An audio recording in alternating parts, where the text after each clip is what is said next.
ভাইরে ভাই, বিশ্বকাপ না খেলেও ফিফা থেকে বাফুফে পেতে যাচ্ছে 95 কোটি টাকা। যেই টাকাটা বাংলাদেশের ফুটবলের উন্নয়নে ব্যবহার করা হবে।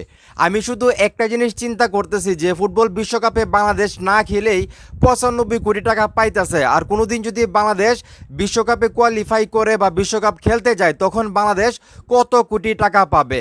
আপনারা সবাই জানেন 2030 ফুটবল বিশ্বকাপকে সামনে রেখে কিন্তু বাংলাদেশ তাদের প্রস্তুতি শুরু করে দিছে, যেখানে ফিফা ঘোষণা করছে 2030 ফুটবল বিশ্বকাপে 64টা দেশ অংশগ্রহণ করবে এবং সেইখানে কিন্তু বাংলাদেশের ছোট্ট একটা সুযোগ এসেছে।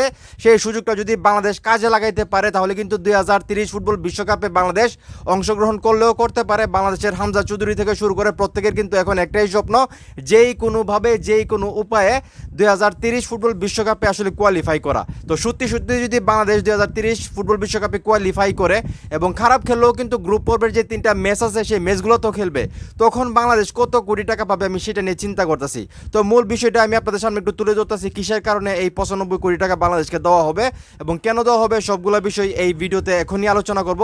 একটা রিকোয়েস্ট থাকবে আপনাদের কাছে, ভিডিওটা একটু শেয়ার করে দিবেন। তো এখানে বলা হচ্ছে ফিফা 2026 বিশ্বকাপকে সামনে রেখে ফিফা ফরওয়ার্ড কর্মসূচির আওতায় বাংলাদেশ ফুটবল ফেডারেশন বাহুফেকে দিতে যাচ্ছে প্রায় 8 মিলিয়ন মার্কিন ডলার, যা বাংলাদেশি মুদ্রায় প্রায় 95 কোটি টাকা। মানে এটা হলো ফিফা ফরওয়ার্ড একটা কর্মসূচি আছে, সেই কর্মসূচির আন্ডারে বাংলাদেশকে 8 মিলিয়ন মার্কিন ডলার দিবে ফিফা। ভাই চিন্তা করে দেখেন, মনে রাখতে হবে এটি বিশ্বকাপ খেলার পুরস্কারের অর্থ নয়। মানে এটা বিশ্বকাপ বাংলাদেশ খেলছে সেই পুরস্কার পেয়েছে, ব্যাপারটা এরকম না।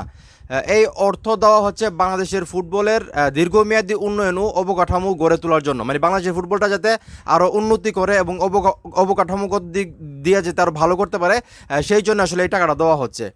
এর অর্থ ব্যয় হবে তৃণমূল পর্যায়ে ফুটবল উন্নয়নে, যুব ফুটবল একাডেমি প্রতিষ্ঠায়, আধুনিক প্রশিক্ষণ কেন্দ্র ও মাঠ নির্মাণে এবং কোচ, রেফারি ও খেলোয়াড়দের দক্ষতা উন্নয়নে। তো আমি আবারও এই জায়গাটা পড়তেছি, মানে এই যে টাকাটা 95 কোটি যে টাকাটা দেওয়া হবে ফিফা থেকে বাংলাদেশকে, সেই টাকাটা মূলত এই বিষয়গুলোর উপর আসলে মানে খরচ করা হবে আর কি। যেমন তৃণমূল পর্যায়ে ফুটবল উন্নয়ন, তৃণমূল বলতে বিভিন্ন জেলায় যে ফুটবল নিয়ে খেলা হয়, যেখান থেকে ফুটবলকে বাছাই করা হয় ফুটবলারদেরকে, সেটার কথা বলা হইতেছে।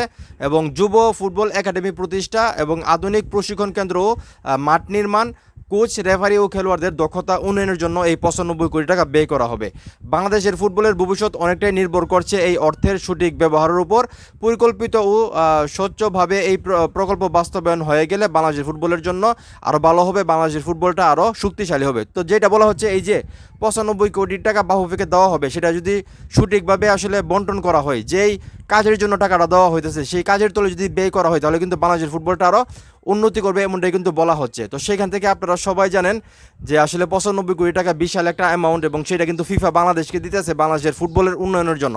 এখন বাফুফে সেই টাকাটা পায় কীভাবে খরচ করবে, কীভাবে ব্যয় করবে, সেটা তারাই আসলে ভালো বলতে পারবে। তো আমি চাই এই টাকাটা সঠিক যে কাজের জন্য দেওয়া হচ্ছে সেই কাজের তলে ব্যয় করা হোক এবং বাংলাদেশের যেই স্বপ্ন 2030 ফুটবল বিশ্বকাপ, সেই স্বপ্নটা যাতে সত্যি হয় সেই জন্য এখন থেকে কাজ করা উচিত। তো এখন এই মুহূর্তে যারা আমার এই ভিডিও দেখতেছেন, এই যে বাহুফেকে আসলে ফিফা 95 কোটি টাকা দিতেছে বাংলাদেশের ফুটবল উন্নয়নের জন্য কাজ করার জন্য, সেই টাকাটা কি আসলে প্রপারলি বাহুফে খরচ করবে কিনা, নাকি উল্টাপাল্টা কাজ করবে বা এখান থেকে টাকা মারার কোনো প্ল্যান করতে পারে? আপনাদের কি মনে হয় সেটা অবশ্যই কমেন্ট করে জানাবেন। ভিডিওটা ভালো লাগলে অবশ্যই শেয়ার করবেন।